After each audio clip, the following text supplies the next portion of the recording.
Hello, I am Panos Kotzathanasis, and this is ASEAN Movie Pulse Interviews. Today I'm here with Khozy Rizal, whose film Basri and Salma in a Never-Ending Comedy will be screening in Vienna shorts in a few days. How are you, Khozy? Hello, Panos. Thank you for having me. I'm great. Yes. Okay, good to hear. So first question: when you shot the film, did you expect to play in all those festivals around the world? Your film is constantly showing somewhere, right?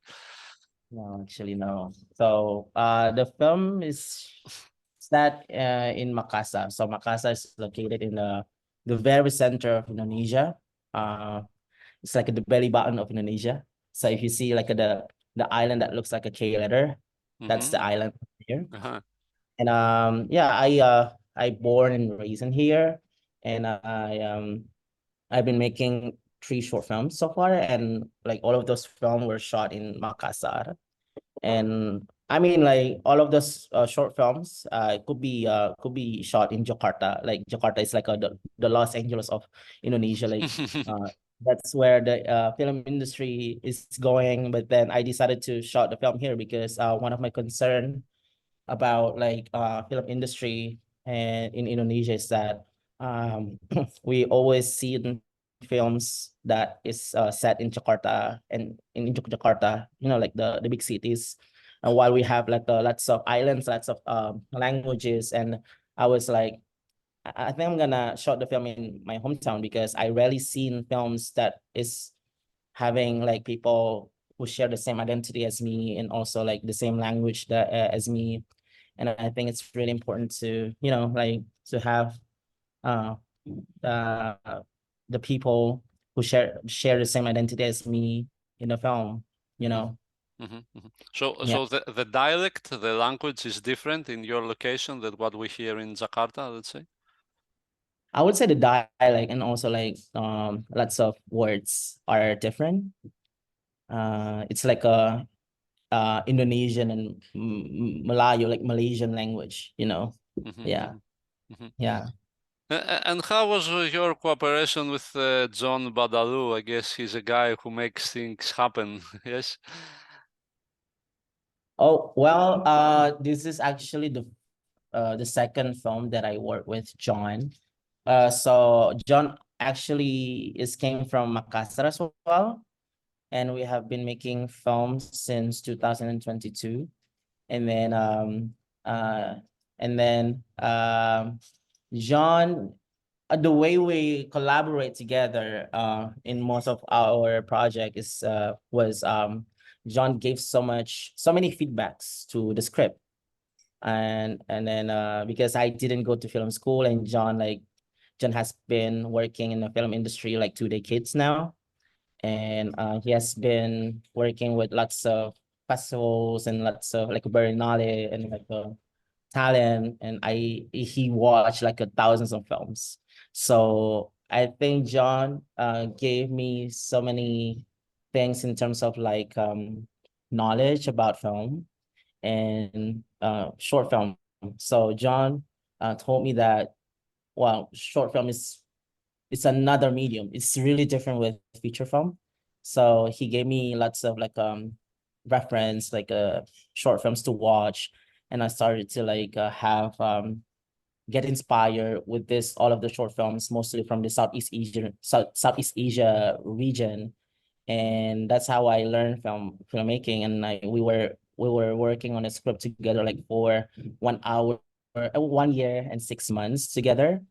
So what John did to the script is that he was helping me in navigating like the messages that I'm trying to tell in the story to something that is more cinematic, you know, Mhm, less dialogue. And yeah, mhm, mhm. yeah. And what comes out of the film is that okay, Indonesia is patriarchal. Would you say that that's the main thing? It's a very Mm, patriarchal country. yeah. So basically, um, the first draft of the film, I know that I'm going to talk about like this issue. Like all of my short films, they gave like a big middle finger attitude to patriarchy. Like if you watch all of my short films, and I'm really frustrated by it. And then after I made my first and my second film, I was like, oh, all of my previous film felt um like a message delivered, like a sorry, like a issue driven film. and and that's why like the film were kind of like too expositional. It's just like full dialogue, and it lacks of like a cinematic experience. And I decided to I decided to try to not to be like that in my next short film. So the idea of Basri and Salma was initially from the odong odong, the carousel. Mm-hmm. It wasn't made by an issue, basically. Like in my hometown, we have this thing, like lots of them, because like like in Makassar, there are lots of babies, there are lots of children, and that's why this carousel all around in Makassar. And this town is very bleak, it's very dark, and the existence of this carousel, it gives luminance and colors to the city. And I was like, oh my god, this thing, it's so beautiful, it's so cinematic. Like I couldn't imagine it in cinema, because uh like just imagine these colors like in fully blurred, like in bokeh. It looks really mesmerizing. And I was like, I want to make films about this thing, but what is something that is really strongly connected with this thing, odong odong? Oh, children and family. And I started to like oh, maybe let's talk about family and children in the film. And I started to like looking through my connection with my family, and it was like, oh my god, my family is so shit. Like they were so toxic. And apparently like my family is like a very typical Indonesian family, like every family gathering for me, it's really suffocating. And apparently I'm not the only one in Indonesia. Like every time I go to family gathering, like most of my family will ask like a stupid question, like when are you gonna get married, and then when are you gonna have kids? And then like, oh my god, you're getting so muscular, are you gay, are you like boys and stuff like that? And then I'm like, like what the fuck is this? Like I'm sick of it. And then and apparently I'm not the only one. And I was like, oh, maybe this is something that I would like to address. I think this will be really interesting. And I think talking about this issue will resonates to so many Indonesian people in the country. So I decided to talk about Indonesian family and how shitty they are in the film Mm-hmm. Mm-hmm. through the story of a couple who owns the carousel. Mm-hmm. Okay. Yeah. Okay. And what about sex? So is it for pleasure or just to have kids, in your opinion? Although I think I know the answer, but let me hear it from you too. Yeah. So sorry, what was the question again? So sex is can be only for pleasure, or you have to use it just to make kids, you think? Like I know this is something that I found really interesting about like how Indonesian couple thinks about sex. They It's simply because they really hate contraception. They hate condoms. Mm-hmm. All of the heterosexuals like here, like they hate condoms because it doesn't feel good. No, there is no intimacy. Fuck that shit. No. And then they kind of like not realizing that like having sex like can have kids, can make you like can make you have kids. And then so every time they did that, oh, I'm pregnant. So what are we gonna do about it? They're trying to like make affirmation, some kind of affirmation. Oh, this is a gift from God. We cannot like dismiss it. You know what? Fuck it. Let's just have this baby. And then because like if we have babies, the in our religion, based on our religion, the God will give us wealthiness, or the God will raise this kid no matter what. Mm-hmm. And that is something that I found really stupid. Like you can actually have sex without having kids, just for pleasure. Yeah. Okay, and I felt that the Yeah. film is very ironic. You are mocking things like constantly, essentially, you know. So is that how you are in real life? You have this style of humor, and you're mocking, you know, institutions, and you know. I know. Yeah. I mean, if you see the film, and that's basically me. So I love to give like clap back. I love to like if people like actually I'm the kind of family member that you will not mess around with, because if you mess around me, you definitely will get clapped back by me. So I'm trying to give that energy to the film. So it's giving, so all of my resentment, all of my resentment to my family, uh and also like uh how upset I am to them, it's all delivered to the film. And also uh uh to this notion of patriarchy that I really hate so much. I think my family, they kind of like like make this comedy never ending.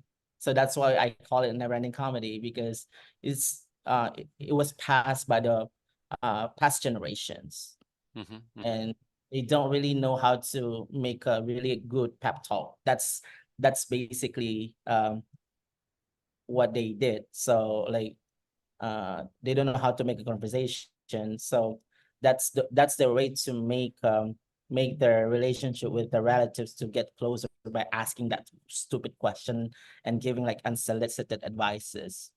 But I think it needs to stop, because it's not good. It's all rooted from the patriarchy. So that's basically what I'm trying to do in the film. Uh, yeah. Okay, and tell me a bit about this character Firman, which is he's probably the most toxic of all. But I laughed a lot with him, the way he is, even if he's violent at some point. Is he inspired by an actual relative, or? It's just like a very basic and henchman, and there are lots of them in the country. Like they kind of like family members of men that try really hard to like showing out. I'm so badass. I have so many kids. I'm so cool, and then they will like making fun other family members. But then when the when the other family members like trying to make fun of him, they will get angry like easily. So what I found really interesting about this family gathering in Indonesia, like how um how they can like share tender moments. They were sharing like funny moments. They were laughing at each other, and then like 5 seconds later, it could like abruptly change to really ugly and full of violence. Like sometimes like people were laughing, and then 5 seconds later, oh, people were fighting. Like that was so fast. And I tried to like capture that actually. And there were some mini firman in my family. Okay, Yeah. okay.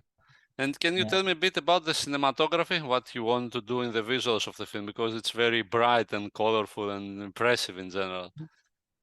Ah, thank you. Well, the cinematography actually, I was pretty precise about it. So I made a storyboard, and what I really amazed with my DP, he didn't even no, actually. I wasn't sure if he graduated film school already, because we used to have a film school in my town, but then so many people were not graduated because it was closed.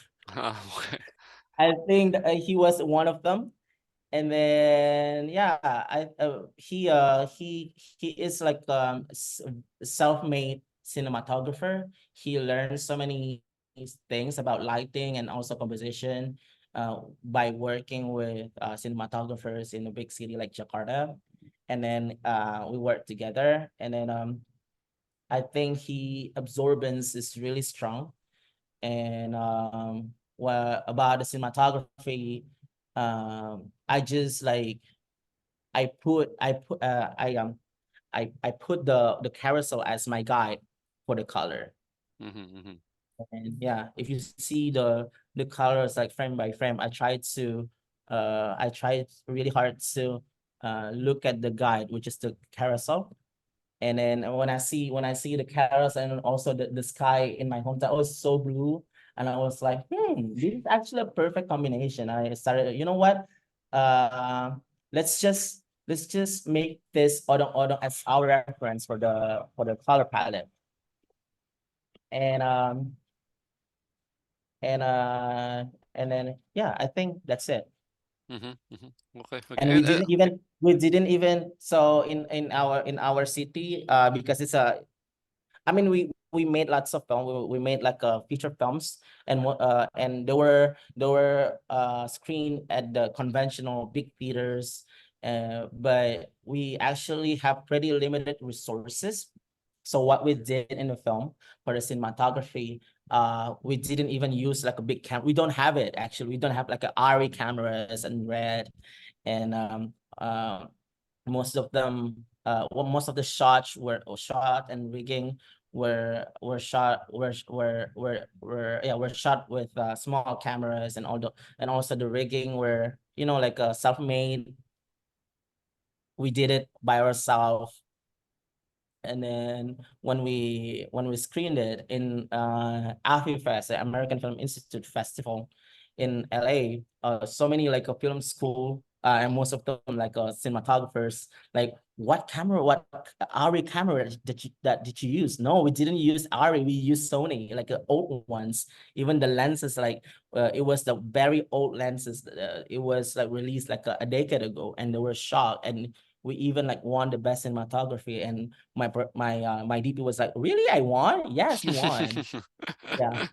Okay, okay. Yeah. And you did the editing in the film, right? How was that experience? Like correcting yourself sometimes it's very difficult to do. Yeah. For the editing and also the visual effect, I did it by myself because I think I have a trust issue with editor in my town.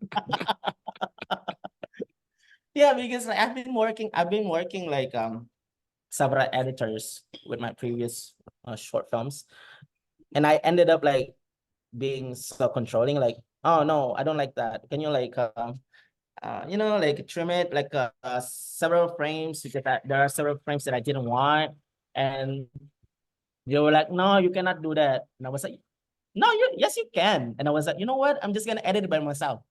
So I edited it by myself, and I think it was more liberating, and it gives me lots of freedom, and I found editing to be really soothing, actually. So I kind of enjoyed it. It's very relaxing. It's like a knitting for, like, For the yeah, it was brain. amazing.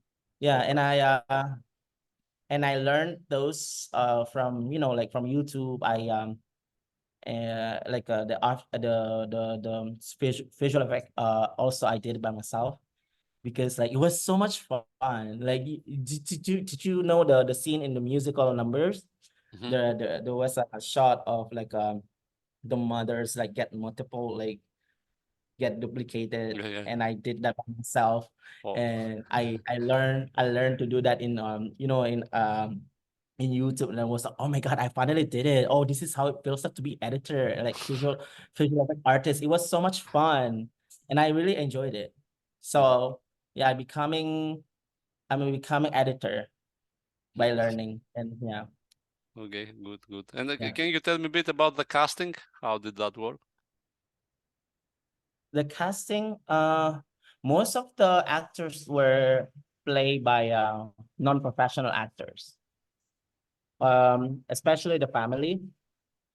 And it's just because like most of the real actors were not good in our city, because Uh-huh. they were too dependent on their looks instead of the performance and understanding the characters. So what I did in the film was I tried really hard to find uh, people, because we did like an open casting. Like, Okay. oh, we have this film, and we want like several people to cast in the film. And oh, there were like almost 100 people were signed up for the casting, and for the character who played Salma, this is actually her first performance in film. So she is a dancer, traditional dancer, and also like she is sign language translator. And so I met her on Instagram actually, and she Okay. never yeah, she hasn't been filmed before.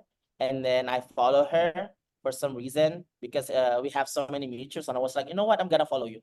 And then I saw her like IG stories on Instagram, and she will always like make lots of videos like talking to the camera like, fuck you. I don't care if you don't I don't care if I want to wear hijab or not. It's not a fucking business. Because like in Makassar, like it's getting more religious, and she is like one of the few female who doesn't wear hijab in the city. And because like her family like it's really religious, and also like her relatives, his friends, always like, you know, uh giving her advice, you should cover your head and stuff because you're a woman. So basically she is in the never ending comedy as well. So she's pissed about it. And she was so angry on social media. And I was like, when I see her like angry on social media, I was like, you know what, I want you to play Salma because you're giving the energy. So I called her like, do you want I think I want to cast you to be a Salma. And she was like, are you sure? Like I haven't been filmed before. No, no, no, just came to the audition, and we just talk. And then she was there, and then she was so effortlessly great. And then, you know what, we're gonna cast you as Salma. And really? Yes. But there will be a sex scene though, and this is how we're gonna shoot it. And she was like, fuck it, I don't care. Cast me. Okay, that's good. That's good. Yeah, Or- and Basri actually he is an actor. His name is Arham Rizki. So he is an actor but for theater. But then he will always go to the audition in my town because there were lots of films audition in Makassar, but he will always fail or not. He will always fail like, oh no. Or he will always play the, you know, like extras and stuff, but he will never ever get the supporting role or like a leading role. So there was one moment of him like, you know what, I'm just gonna give up on this. I don't want to be an actor because I don't think this is like a career for me. So he was about to go to his hometown and quit acting. And then there was one moment of him like he saw the publication of our casting, our audition, and he was like, you know what, I'm just gonna try one more time and let's see. And then he went to the audition, and he got the role, like he got the lead actor as Basri. And he was like, are you sure? Yes. Okay. And then the film went to Cannes, and all of the leading actors and the leading actress went to Cannes. And he was like, oh my God, this is so unreal. Like I'm in Cannes right now with the film. Mhm. Yeah. Okay. Yes. And what about the guy who plays Firman? Is he an amateur or? So he's also a actor, but for theater. Mhm. And then he's actually very good actor, and his absorbance is really good. The way of him understanding the character is super good. But then the thing is, he actually initially want to play Basri, but then he's too tall, and then he kind of looks powerful. He give this like villain energy when I saw him. And I want Salma to look more powerful than Basri. So I decided to pick uh Arham instead. And Arham, I think his character as an individual is pretty close with Basri because he's pretty how do we say it, like a very introvert, and he doesn't talk that much, and he will always get anxious. And I was like, oh my god, okay, you are Basri, because your inconfident and your anxiousness is really, it's pretty close with the character that I wrote, so I chose him. Yeah. Okay. Okay. Okay. So an Yeah. inconfident actor. That's that's unusual. Okay. Okay. Yes. Okay. Okay. Yes. And in general, how would you describe the Indonesian cinema scene, the industry, let's say, at the moment? How is it shooting films in Indonesia, let's say? Well, if you're talking about like in the Indonesian cinema in general right now, it's getting better and better. If we're talking about like a feature films, like a series for Netflix, it's getting more and more better. We finally managed, like this year, we finally managed to get like a like 10, there was one film, it's a comedy film, and if the film managed to get like almost 10 million audience, and that was huge. And last year we have, no, actually like 2 years ago, we have this like a horror film, and it managed to get like a 10 million audience, and that was the highest grossing Indonesian film ever in history. And so I would say like the films, the Indonesian films are getting, like it's getting bigger and bigger. Like there were so many of them. The the the the the amounts of Indonesian films is getting higher and higher. And so many people came to cinema even like during COVID, and after COVID, it's getting better. It's getting bigger and bigger. It was amazing. And we have several films that went to festivals. So we have like lots of nuances of films of our country. And it's really exciting that when you go to Indonesia and you go to the cinemas, there were still so many people. It's so different when I go to like a country like Europe or like US. Like when I went to the theater, there are not so many people there. It was almost empty, so I'm kind of surprised. And then but if we're talking about short films, it's just I think I haven't, because I went to several film festival and I watched like lots of short films around the world, and I was so fascinated with the films because they were pretty playful.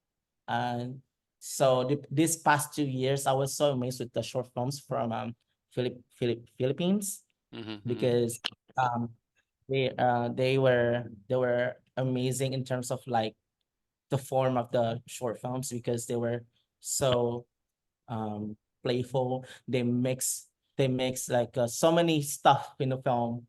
We can see like a huge amount of freedomness in the short films, and they combine like animation, live action, archive, 3D animation into one piece of art. And I think that is the beauty of short films, and I think in Indonesia we haven't reached to that level.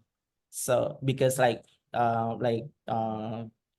think we still see short films as a feature films, though we have so many freedom in the medium.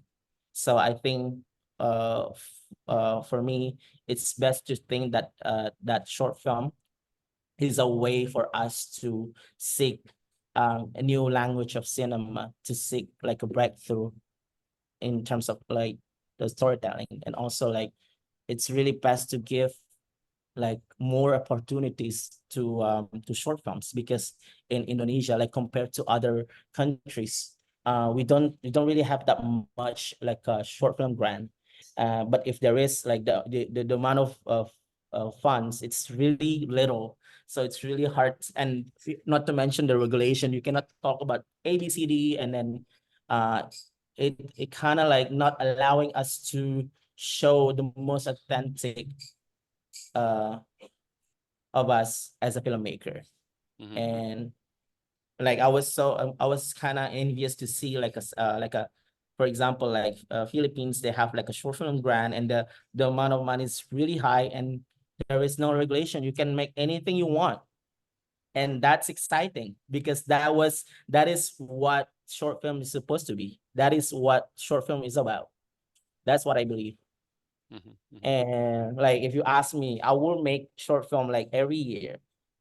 But the thing is that um with this like a short film grant in the country, I was kind of reluctant to submit because like I don't want to like um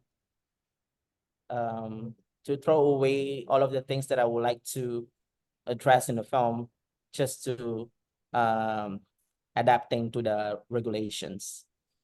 That's the thing. Yeah, Mm-hmm. because like I said before, like I want freedomness in short films.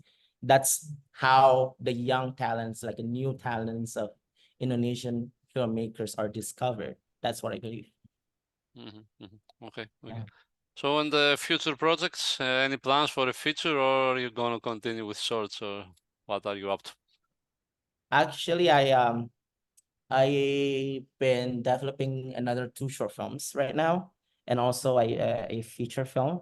Finally, this year we went to Focus Co-Pro at Cannes Film Festival at the Cinema du Demain, and I'm going to it's still in the early stage, but we're going to move on to the first draft this year, and we're going to submit like a several labs and residency in the future.